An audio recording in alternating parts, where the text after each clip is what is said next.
Yan mga kagre oh. Yan, tinapasan ko na yung saging mga kagre.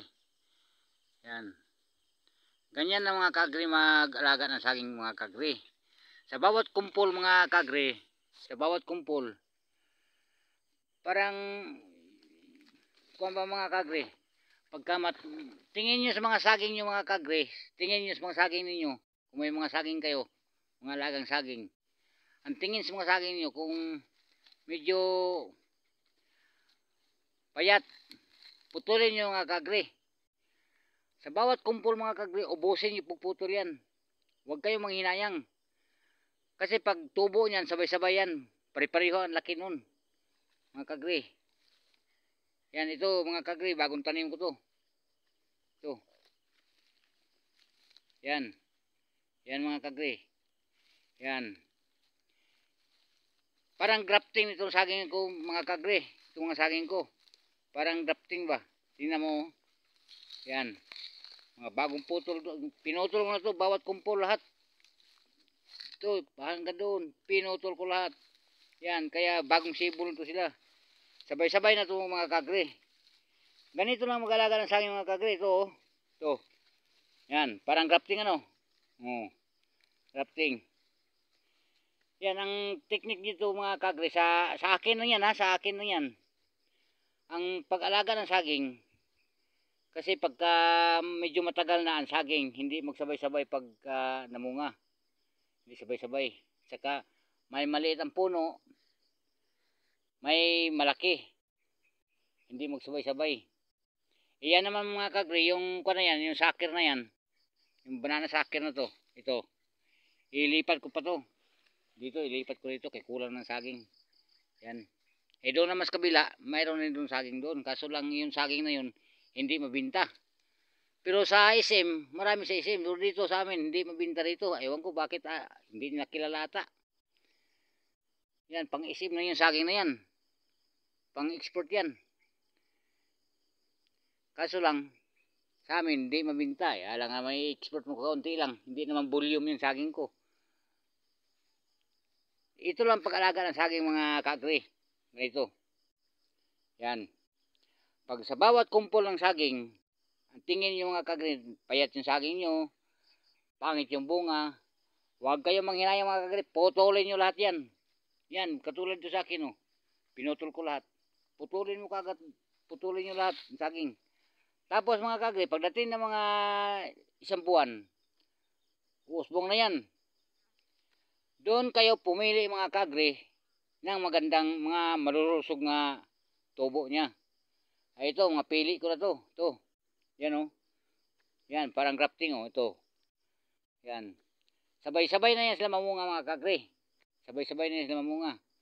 Ako hindi ko naniwala mga kagre na sabi nila sa isang kumpol ng saging magtira lang ng mag-iwan ng 3 o 4, dalawa, tatlo. Sa akin, hindi. Bawat kumpol yan, ito, isang kumpulan ng saging to. Kasi ang saging mga kagre, pagka may bunga na yan, tapos maharbis mo, hindi na yan tutubo dyan. Kasi ang saging parang tumatakbo itong saging eh. Biro mo noon, hanggang dyan yan. Dito na ngayon oh. Yan. Kaya, ganun lang.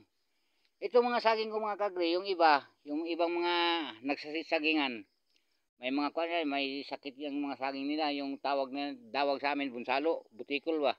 Pagka pinutol mo yung bunga, maitim naman. Yung sa gitna ba, maitim. Minsan nga yung laman niya, may baltik-baltik na itim. Itong saging ko mga kagre, hindi ko naranasan yan. Dahil itong saging ko, pagka mayroong sila yung saging, basta mga kagre, agarin mo lang yung yung mga dahon ng saging mo, agarin mo.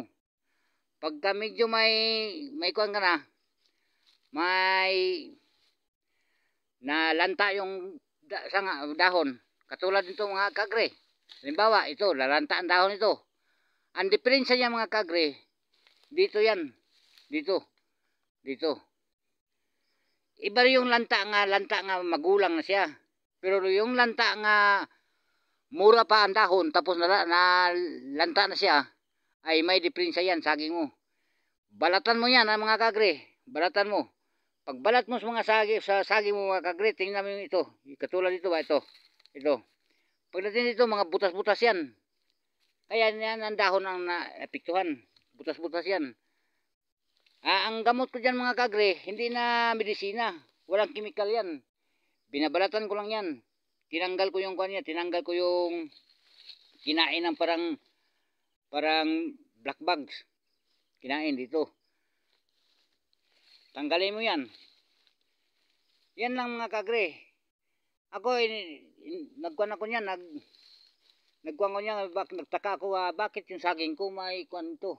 Halimbawa, itong dahon na to. Ito. Yan dahon na yan. Pang-apat. Yan dahon na yan. Magtaka ka ngayon, bakit nalanta yun doon? Ayan, balatan mo yan. Yung gitna niyan, butas. Kaya yan ang ibig ng saging. Yan lang mga kagre ang kuhan ko sa inyo. Tapos kung magtanim kayo ng saging mga kagre, kung halimbawa yung saging niyo may bunsalo, ay madali lang yung mga kagre. Pag magtanim ka mga kagre ng saging, pag butas mong ganon, siyempre maghukay ka ngayon ng butas.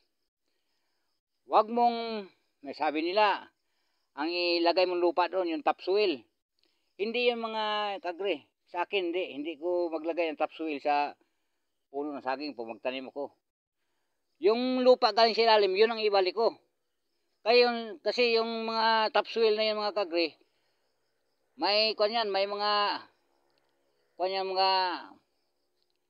yung sa mga gamo-gamo, may kanyan, initlugan na yan nila, hindi mo na makikita. Tapos yung ibalik mo, yun ang ilagay mo doon sa ilalim. Pagbukan yung itlog, doon na yun sa kwan, laman. Yung laman dito mga kagre. Yan laman na yung saging na yan. Doon masisira. Kaya ko, inobserbahan ko, obserbasyon na yun sa akin. Mga kagre, yung saging. Na hanggang dito na lang mga kagre. Hanggang dito na lang. Abangan na niyo sa sunod kong video. Marami pa kong isasabi sa inyo.